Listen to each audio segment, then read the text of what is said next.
Desde Buenos Aires, Argentina, transmite Radio del Pueblo. Para nosotros, y la radio es nuestro instrumento para estar más cerca. Radio del Pueblo, AM 830. Cenizas de Babilonia, Diáspora Española, con Francisco López. Fuerza de siete vientos, arrancaremos el miedo. Con fuerza de siete vientos, sentiremos las montañas. Con fuerza de siete vientos, seguiremos al cuervo negro. Con fuerza de siete vientos,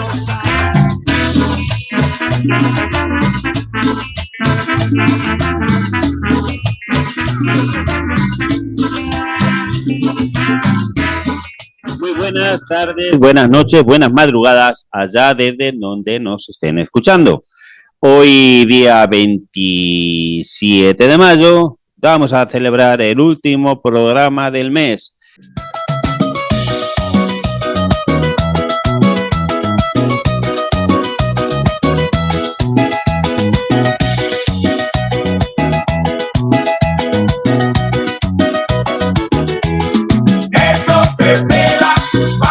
Cepeda, vota Cepeda, vamos a ganar.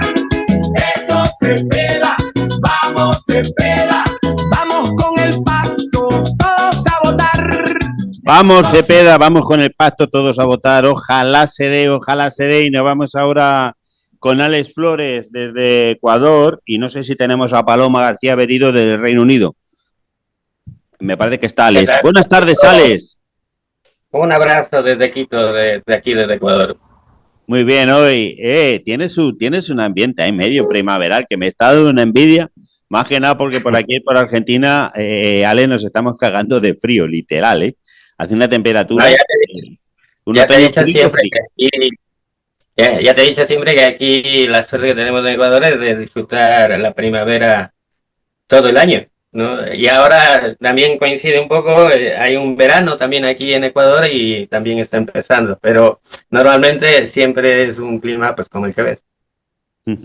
¿Cómo se vive desde Ecuador, desde la perspectiva nuestra? Bueno, nosotros somos progresistas, yo creo que la audiencia lo sabe, de hecho nuestra línea editorial es progresista 100%, pero ¿cómo vive el progresismo en Ecuador?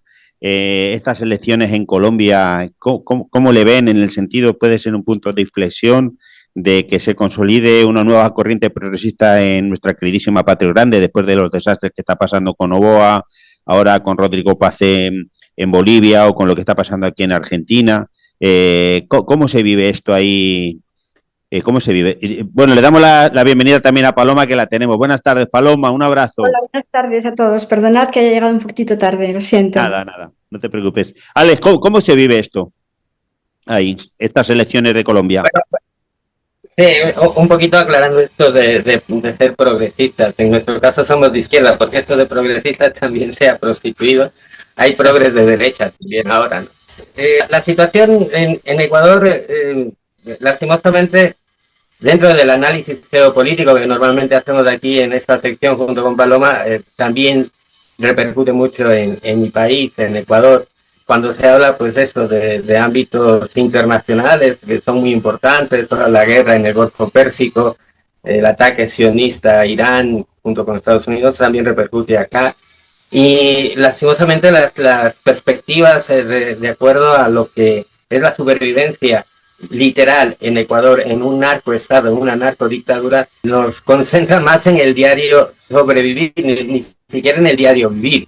La realidad, por ejemplo, latinoamericana respecto a la realidad europea dista no un mundo, una galaxia, lo que está viviendo Latinoamérica, pero lo que está viviendo Ecuador es tremendo y no estamos recibiendo ayuda de ningún tipo. De ahí la visión hacia las elecciones en Colombia pasa prácticamente de quienes estamos dentro de la lucha social, en nuestro caso, dentro del análisis político, pero en general la población ecuatoriana tiene, pues un tema que lo resolverá Colombia y pare de contar. El problema que tenemos aquí es que el establecimiento de una narcodictadura por parte de Daniel Noboa, donde esa diferencia que hacía respecto a la realidad europea y en este caso ecuatoriana. Aquí se cruzan líneas rojas que no tienen ni idea, ni se imaginan en España y en el resto de Europa lo que está ocurriendo aquí en Ecuador. Por decir un ejemplo, ahora mismo hay, pues el inicio de investigaciones al expresidente Zapatero. Se habla de 500.000 euros, ¿no? Pero claro, 500.000 euros en 12, 14 años de trabajo. Luego también hay el escándalo de la financiación ilegal por parte del partido de ultraderecha Vox, que se habla de entre 9 y 10 millones de euros allí. Bueno, pues en Ecuador acaban de robarse, bueno, ya se robaron hace prácticamente un año, 150 millones de dólares en la compra de unos generadores usados, y los responsables, que son la ministra Inés Manzano, que ahora está de embajador en España, por eso traigo a colación el ámbito europeo, la sacó Novoa porque es amiga íntima de él y es una de las principales responsables, pero también otro ministro de Energía que pasó por parte del régimen de Novoa, que se llama Roberto Luque, también está libre. Y los técnicos del pueblo, que en su momento denunciaron esto, que son ni siquiera mandos medios, son técnicos, personal de a pie de la empresa eléctrica ecuatoriana, que están presos. Entonces, la situación aquí pasa mucho por intentar detener a esta narcodictadura, que a nivel internacional puede parecer como una democracia, entre comillas, surgida de un proceso electoral, que en efecto fue así, pero camuflada por parte del ámbito internacional y sobre todo por la alianza que tiene Daniel Noboa con Donald Trump, pero también con el sionista de Netanyahu. Y termino con eso, con la visión desde Ecuador. Lo que vimos en el aeropuerto de Bilbao respecto a la agresión a los voluntarios humanistas que fueron en la flotilla Sumud hacia Palestina, que fueron secuestrados en aguas internacionales por parte de Israel frente a Chipre, para luego llevarles a Tel Aviv, donde fueron vejados y torturados. Luego, al llegar a Bilbao, la policía Lerchancha, la policía vasca, los apaleó. Pero es por su formación sionista en contratos que tiene el País Vasco para la capacitación, entre comillas, de la policía vasca. Bueno, pues eso también está sucediendo aquí en Ecuador con la policía y las Fuerzas Armadas ecuatorianas, que están recibiendo formación sionista, y hace prácticamente año y medio aproximadamente fue el detonante, la causa de que 4 niños, el principal puerto del país, en Guayaquil, pues secuestrados, torturados y asesinados por parte de fuerzas del ejército y la policía aquí en Ecuador, y los responsables de ese asesinato de Estado, de ese crimen de Estado, están libres. Entonces, la situación geopolítica aquí en Ecuador respecto a lo que está ocurriendo en Colombia nos da esperanzas de que el señor Cepeda logre la victoria. Pero claro, también hay que advertir a Colombia, y de ganar el señor Cepeda, que mientras esté Daniel Noboa aquí y mientras esta narcodictadura siga en auge, sin ayuda por parte del entorno internacional al pueblo ecuatoriano, el sur de Colombia va a estar muy, muy amenazado, como lo ha estado amenazado durante todos estos años, Francisco. A ver, la misma pregunta, Paloma. ¿Cómo se vive estas elecciones de Colombia en Europa desde el punto de vista de que, bueno, ante esta debacle o esta corriente neofascista y de ultraderecha que se está viendo aquí en Latinoamérica, ¿no? Sobre todo en Chile, lo que aconteció en Bolivia, la situación de Perú ahora con estos años que hemos tenido con Pedro Castillo en la cárcel, lo de Ecuador, ¿no? Con Noboa, lo de Argentina, ahora el golpe de Estado que se dio. ¿Cómo se vive estas elecciones de Colombia, de Iván Cepeda? Bueno, quiero dar la bienvenida. Esperar que tenemos aquí a Hernán Díaz, que viene del Reino Unido, ¿no, Hernán? Así es, ¿cómo estás? Un saludo bueno, a todos. Nos ha acompañado aquí en el estudio, ¿no lo conocéis? ¿O sí? Bueno, vamos a ver aquí si salimos un poquito para que nos vea. Nada, lo tenemos aquí más que nada por darle la bienvenida que no me había dado. Bueno, adelante, Paloma. Bueno, las noticias que más están en estos momentos discutiéndose son la bomba que ha estallado judicialmente dentro de España, y en un momento en que la única visibilidad un poco progresista que existía en Europa era la de España, con Pedro Sánchez. Entonces, lo que todos estamos en estos momentos hablando, un poco poniéndonos de acuerdo con lo que está ocurriendo en Sudamérica, es que los intentos por parte de, claramente, de los que es el occidente capitalista, los que están intentando es desestabilizar al máximo posible todo aquello que pueda presentar una especie de levantamiento de tipo progresista, muy educado, y no es popularista, sino educado, progresista, y eso están intentando en estos momentos deshacerlo. Por lo tanto, lo que más se habla es del peligro que tiene España en estos momentos, de que si Pedro Sánchez, que es el único, como digo, el único faro que tiene Europa en estos momentos para una especie de sentido común, consiguieran derribarlo, sería la catástrofe, porque claramente entraría la derecha en España y entonces se pondría tanto Latinoamérica, excepto Colombia, y aquí en Europa sería el excepcional caso de Pedro Sánchez, que está intentando agrupar a los progresistas, y eso lo está pagando en estos momentos muy, muy, muy, muy caro. Se le están haciendo salir brotes de corrupción por parte del otro faro, que es el que está soportando, de hecho, a Pedro Sánchez, le está soportando lo que era Zapatero, un exministro, que era incluso más de izquierdas que lo había sido Pedro. Y entonces se está viendo que la CIA, Mossad, todos están llevando a cabo un programa de desestabilización hecha a través de como un libro, es decir, vuelven a salir que si para los del PSOE que habían tenido corrupción, entonces se va detrás de aquellos que estaban intentando, paramilitares, parar la investigación que estaba haciendo el gobierno o el sistema judicial contra el PSOE. Ahora se está haciendo exactamente lo mismo, o sea, es un estudio muy interesante, se está haciendo exactamente lo mismo con respecto al hecho de que la UCO, que es la Guardia Civil Española, está en estos momentos entrando dentro de sus propias oficinas, buscando a aquellos dentro de la UCO que podrían estar en contra de las investigaciones que está haciendo el sistema judicial contra el PSOE. Es decir, exactamente son todo tipo paralelos, choferes, secretarias, dinero que de repente se encuentran en maletas, todo está tratado de una forma tan similar, que da igual que sea el PSOE como que pueda ser el PP. Es una idea tan similar de estrategia de desestabilización y claro, todo el mundo se está preguntando, oiga, ya sabemos a dónde vamos, 10 años donde nos van a estar acusando a los del PSOE y otros 10 años al PP, y esto simplemente lo que está haciendo es obligándonos a que no tratemos de arreglar los problemas contundentes que tenemos, que es de parar a la derecha.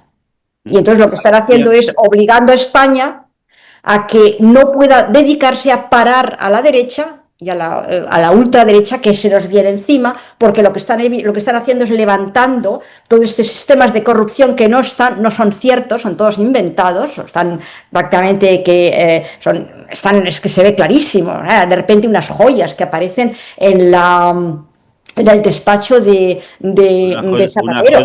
Unas joyas De repente unas libretas, un poco lo que te comentábamos el otro día con Kirchner, unas libretas, con Cristina, unas libretas que aparecen ahora escritas, denotando que se estaba intentando, que Zapatero estaba intentando traerse a Edmundo y que estaba intentando apoyar con oro, comprándole petróleo para dárselo a los chinos. Todo eso en cositas escritas a mano en una libretita. O sea, curiosamente todo eso se encuentra en una maleta de un ciudadano venezolano empresario que, por lo que más se sabe de este tipo, es que se vende a mejor postor, y se encuentra supuestamente en una maleta en Miami, en un común, que le hacen una revisión, y precisamente desde Miami, Estados Unidos, se lo pasa al Poder Judicial, en este caso, para implantar una denuncia. O sea, decía el otro día todo planeado. De repente se encuentra la secretaria que tiene dinero. De repente quería decir algo aquí, Hernán. Vamos a darle paso a Hernán, ya que ha venido desde el Reino Unido. No, también qué casualidad, me acuerdo en Ecuador hubo un caso similar también, de una libreta que apareció, que lo acusaban a Moreno o a Correa también, no sé si recuerdan.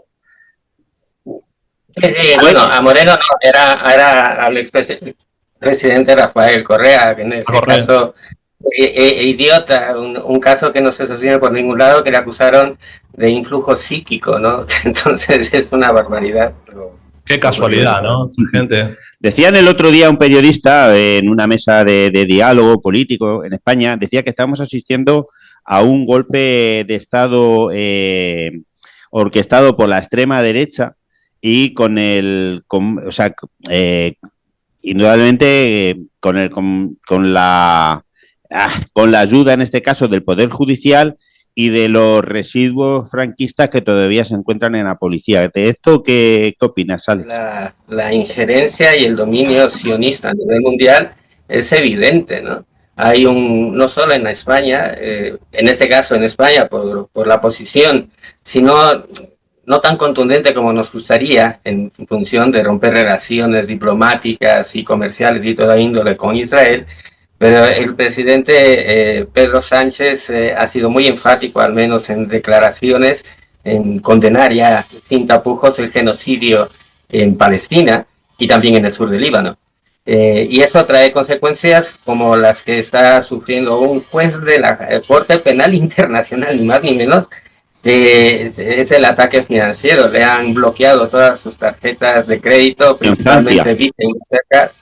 Y lo mismo es la represalia al gobierno español, en donde se ve que esto van por un eslabón que les viene muy bien para la cortina de humo, ¿no? Para el posicionamiento mediático con el expresidente José Luis Rodríguez Zapatero, y desviar con ello el principal debate que debería tener ahora mismo España en las circunstancias muy difíciles de Europa en el tema energético, y algo muy similar en lo que está ocurriendo aquí en Ecuador. Es la misma estrategia, en ese caso a la inversa, con Daniel Noboa, que utiliza muchas de esas cortinas de humo, esa doctrina del shock para tener a un pueblo atemorizado y amenazado constantemente para poder llevar a cabo todo lo que él quiere, como por ejemplo lo que hemos hablado bastantes veces aquí, la firma de un tratado bilateral de inversiones con arbitraje internacional en el CIADI con Emiratos Árabes Unidos, que es uno de los principales centros de lavado del narcotráfico mundial, para convertir al Ecuador en un centro internacional de lavado del narcotráfico desde Dubái y desde Emiratos Árabes Unidos en general, en base a que ese país es un paraíso fiscal, y encima con un aval constitucional aquí en Ecuador, donde la Corte Constitucional está a punto de aprobar esto. Hayan pasado 2 de los 3 dictámenes, y donde las fuerzas progresistas brillan por su ausencia: el movimiento indígena, el señor Leonidas Diza, el señor Rafael Correa. El único que está luchando con nosotros y nosotras, siempre lo vamos a recalcar, es Andrés Arauz. Él es candidato a la presidencia en 2023, y en eso estamos, ¿no? Lastimosamente también se ve mucho de el cuidar, en el caso ecuatoriano, las míseras parcelas de poder. En el caso de la RC5, que no se mueve, no lucha en esto que es crucial, porque con el arbitraje internacional ese tratado de narcoinversiones estará vigente y protegido durante mínimo 21 años. 21 años, convertido Ecuador en un narcoestado, así se vaya el día de mañana Daniel Noboa. Entonces es muy grave lo que está sucediendo, y claro, esas míseras parcelas de poder, en el caso de la CONAIE, el movimiento indígena, que recibe financiamiento a través de falsas ONGs de los Estados Unidos, y en el caso del señor Rafael Correa del RC5, porque impulsó la construcción del puerto de Pozorja en las costas ecuatorianas, desde donde ahora es el núcleo de donde sale la mayor cantidad de droga del mundo. Y adivinen con qué país hizo esa concesión de la construcción del puerto de Pozorja. Bueno, pues con Emiratos Árabes Unidos, cuando en ese tiempo, en 2016, se sabía perfectamente que Emiratos Árabes Unidos tenía operaciones al menos opacas, y que un año antes, en el 2015, el SRI de Ecuador, que para efectos de España y Argentina sería ya lo calificó como paraíso fiscal. Entonces es una situación tremenda aquí en Ecuador, y eso es algo que, volviendo a lo de Colombia, debería preocupar muchísimo a las fuerzas progresistas y de izquierda en Colombia, de ayudarnos a detener esto en Ecuador, porque les va a afectar eso directamente al sur de Colombia y en general a todo el pueblo colombiano, Francisco. A Paloma, no estamos hablando de Oriente Medio. Bueno, ya parece que cuando pasa un tiempo y vemos lo que pasa en Ucrania con Rusia, nos hemos acostumbrado y nos estamos acostumbrando ahora mismo a ese conflicto que estamos teniendo en Oriente Próximo, ¿no? Más que Oriente Medio, entre Irán, los países árabes, Estados Unidos, Israel.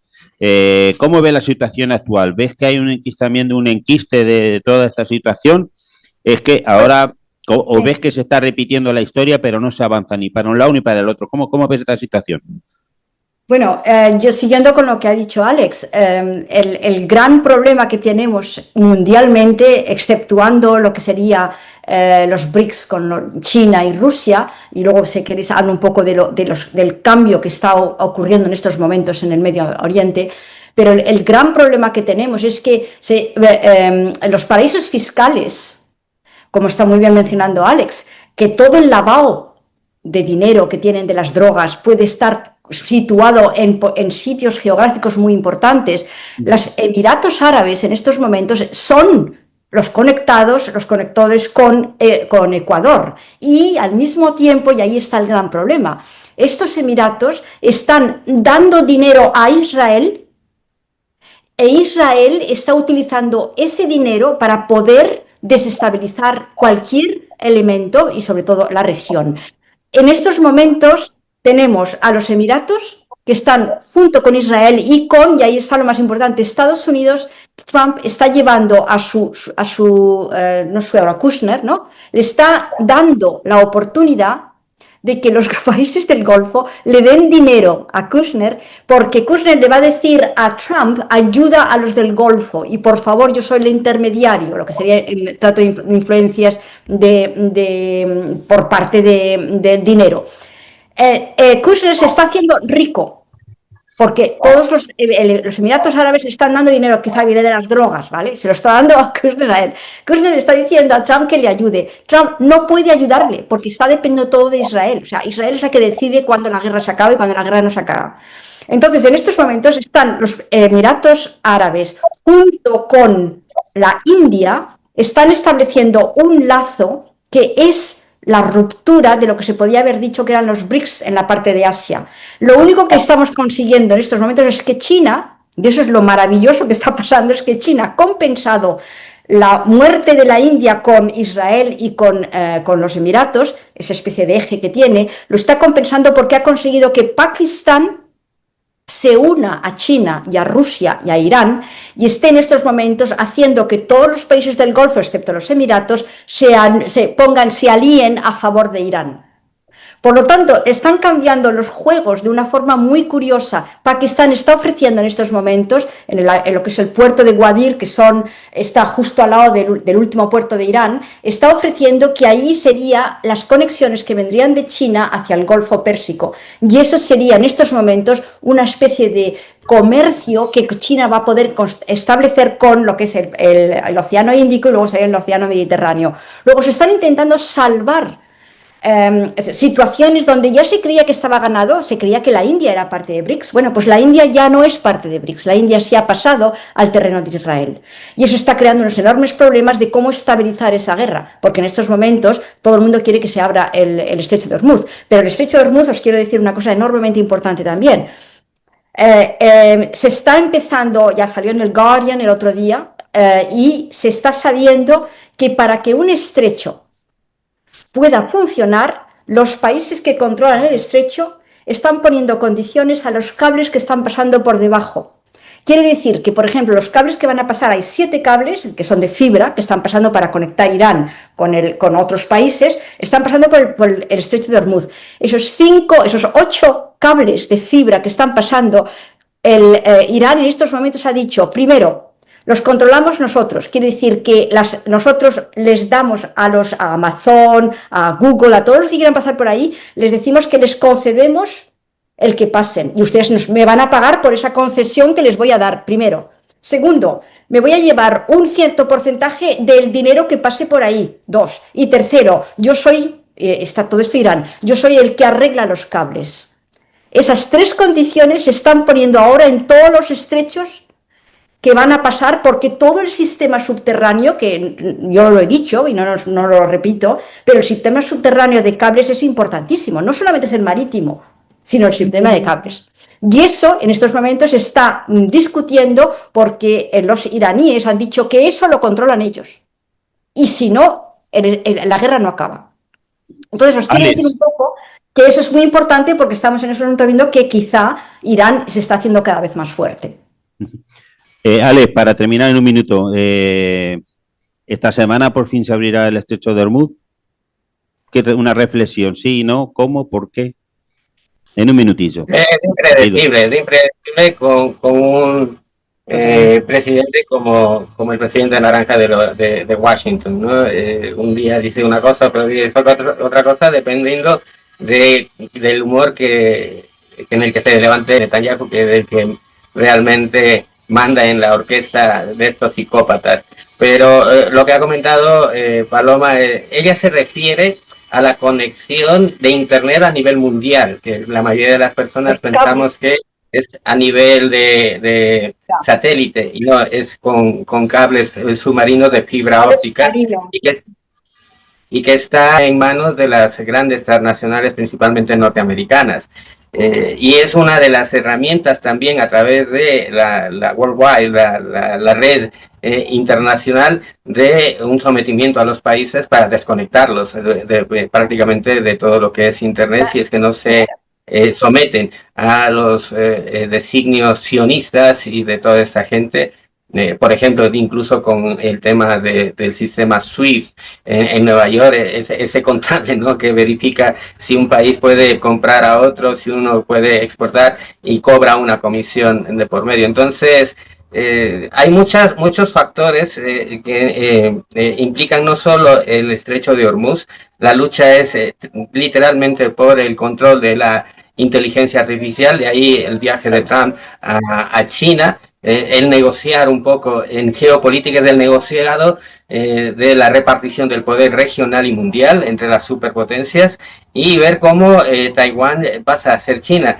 Y termino con esto. A Taiwán es clave por la construcción, la fabricación de estos microchips muy, muy necesarios para la inteligencia artificial, pero que es una logística mundial en donde hay varios componentes que se van fabricando en otros países, y por ahí Estados Unidos puede bloquear esa cadena logística de la inteligencia artificial hacia China. Simplemente en el tema de Taiwán se espera, yo más o menos lo miro así. Hola. Me parece que te has ido, Alex. ¿Paloma? Sí. Se ha ido Alex. Tu reflexión última, ya de todas maneras debe terminar tu reflexión última. Se abre el estrecho de Hormuz en un minuto. Bueno, que se puede pensar que el 31 de mayo se está pensando que quizá sea el día en que se decida, se termine la guerra de Irán, solo si se acepta una serie de elementos, que es el control de Hormuz y los 200 billones que tienen que devolver los americanos, se los tienen que devolver a los iraníes. O sea, hay una serie de condiciones, pero muy posiblemente no ocurre, porque el que no está dispuesto en absoluto a que se acabe la guerra son, en particular, lo que sería la industria financiera del oeste, que ha sido la que está obligándole a Trump y a todo el sistema capitalista a que invada Irán para conseguir como assets, para conseguir el petróleo. Por lo tanto, yo creo que Israel está ahí para hacer todo el trabajo sucio que se necesite para evitar que el oeste, lo que es el capital, con los carteles de los bancos financieros, que son supraestatales, son los que están en estos momentos decidiendo cuáles son las guerras que se deben de ejecutar, a quién se le van a dar las armas, y mantener una guerra eterna en el globo, porque es la única forma que ellos tienen de chupar dinero del pueblo. Le voy a preguntar a Hernán, ¿cuándo se va a abrir? Hernán lo tenemos aquí en el estudio, ya lo he dicho. Hernán Díaz nos acompaña del Reino Unido, está aquí de visita en Argentina. ¿Crees que se va a abrir el estrecho de Hormuz en un minuto? No, creo que no. Esto va para largo, como decía recién Paloma. Aparte, bueno, de los capitales financieros, también la industria armamentística. La guerra es un negocio, por más que nos duela. Y esto van a hacer negocio todo lo que puedan. O sea, hasta que no tengan una pérdida o un peligro militar importante, o algún riesgo realmente que los desestabilice, no lo van a alargar. Ujú. Y después, referente a lo que estaba diciendo antes Alex, de los semiconductores y todo esto, China ayer sacó un comunicado, están haciendo chips, si no pueden más pequeños, la medida menor en estos momentos, los capacitores, es de 1,4 nanómetros. China de momento no está llegando a hacer eso, pero empezaron a trabajar la parte de la velocidad. Si bien no los pueden hacer más chicos, los van a hacer más rápido. Y esto también para la parte de control del cableado y todo esto, está a ver quién maneja esa información o quién tiene acceso a toda la información que va circulando, a todas las conexiones. Es importantísimo eso. Entonces la cosa va para largo y a ver cómo lo resuelven. Bueno, Paloma, un abrazo grande. ¿Qué estás? ¿Estás en el Reino Unido o estás en Cádiz? No, sigo en Cádiz, pero me vuelvo ya el 11 a Inglaterra, sí. Bueno, pues nada, un abrazote grande y hasta la semana que viene. Vamos a hablar a ver cómo quedan en las elecciones en Colombia. Un abrazote. Ya, seguro que gana Cepeda. Vale. Chao, chao. Hasta la semana que viene. Hasta la semana que viene.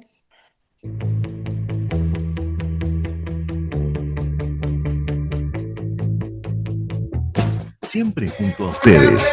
Radio del Pueblo, AM 830. Y la radio es nuestro instrumento para estar más cerca. Estás escuchando Radio del Pueblo, AM 830.